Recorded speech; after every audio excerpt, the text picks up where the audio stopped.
Money, money, money.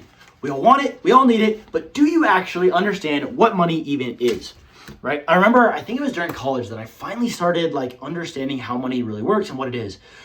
And I was studying it, I was reading books, I was doing the college thing, I studied for finance, and it was interesting because I think nobody understands what money actually is. Even though we use it, we chase it, we want it, but nobody gets it, right? It was interesting, you think about money, it's basically an exchange of value, okay? So think about this. If you go to work and, let's say, most of you, if you're watching this video, you've probably worked some kind of hourly job before, right? Where you go to work, you clock in and it's okay, cool, I'm getting paid $10 an hour or $15 an hour or $40 or $50 or $70 an hour or whatever it is, right? But you show up and you say, okay, I'm gonna do this type of work for this many hours and I'm gonna get paid this much every hour. It's okay, so what is the money? It's basically saying I am willing to exchange the value that I can provide during this time for money. And so you're giving something of value to get some amount of money. And the amount that you get is based on how valuable that thing that you're doing is, okay? And so you're trading your time, your effort, and the value that you can provide for the money, okay? And so money holds your value, right? The value of your time and the value of the activity that you're doing, okay? And so money, you then take and you go to the store and you say, or you go to a farmer's market, right? And you go, all right, I want to buy a box of peaches. And they're like, it'll be $50 for a box of peaches. It's okay, cool. Why? Is because that $50 to that, peach farmer? Peaches grow on trees. I don't know if it's farming. I guess it is farming.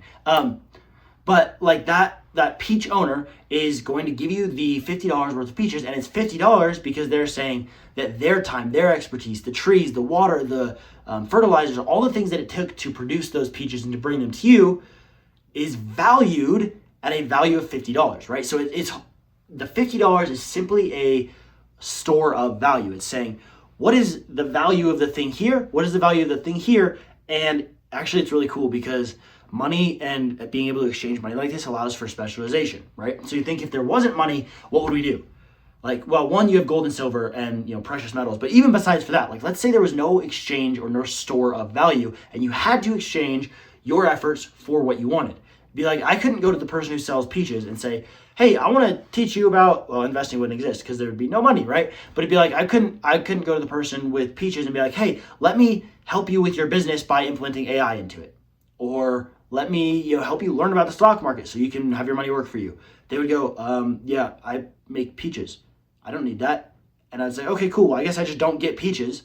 But it's cool because now I can provide value to you watching this video, and then hopefully you're going to, at the end of the video, go click the link, check this AI tool that I built for you guys out.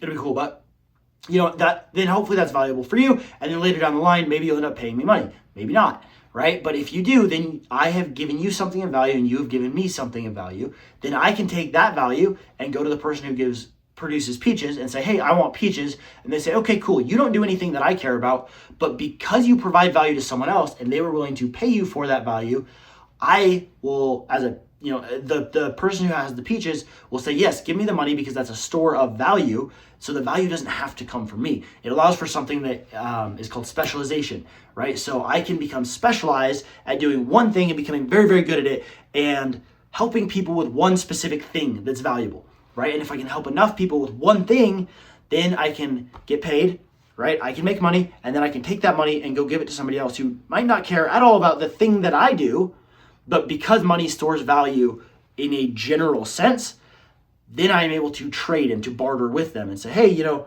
$50 sounds good. I'll take a box of peaches, right? Does that make sense? So are you starting to see this? Money is not that complicated. Money is simply an exchange of value. And it's really cool because money does not have to be that simple. Money can actually work for you, right? So these dollar bills right here, what are they doing for me? Well, they're helping me make a video, so that's cool. But otherwise, this is just cash. It doesn't do anything, right? It sits here in my wallet collecting dust. It does nothing until I spend it. Now, what's interesting is your money actually does not have to be idle. It can actually work for you and create returns where your money works for you and produces more money. It's really cool. It's called investing. And so what I did is I actually took something for you where I made this AI-based tool that I think will help you understand whether or not investing is the right thing for you and what type of investment might make sense if you want to learn about investing in the stock market. So it should help you a little bit. Learn like, okay, money is a store of value. How do I provide value? And it's cool because if you're investing, you're always providing value. But it's interesting because money is a store of value. Now money has value. And so if you invest, then you are putting value into something and hoping to get a return, which means more value back out, right? It's really cool. But anyway, I made this tool. Hopefully it'll help you guys. Check out the link below, but it's about basically how do you know if you should start investing, and if so, what type of investing and what type of account should you actually use? It's a cool tool, but go check it out. Hopefully it'll be helpful for you.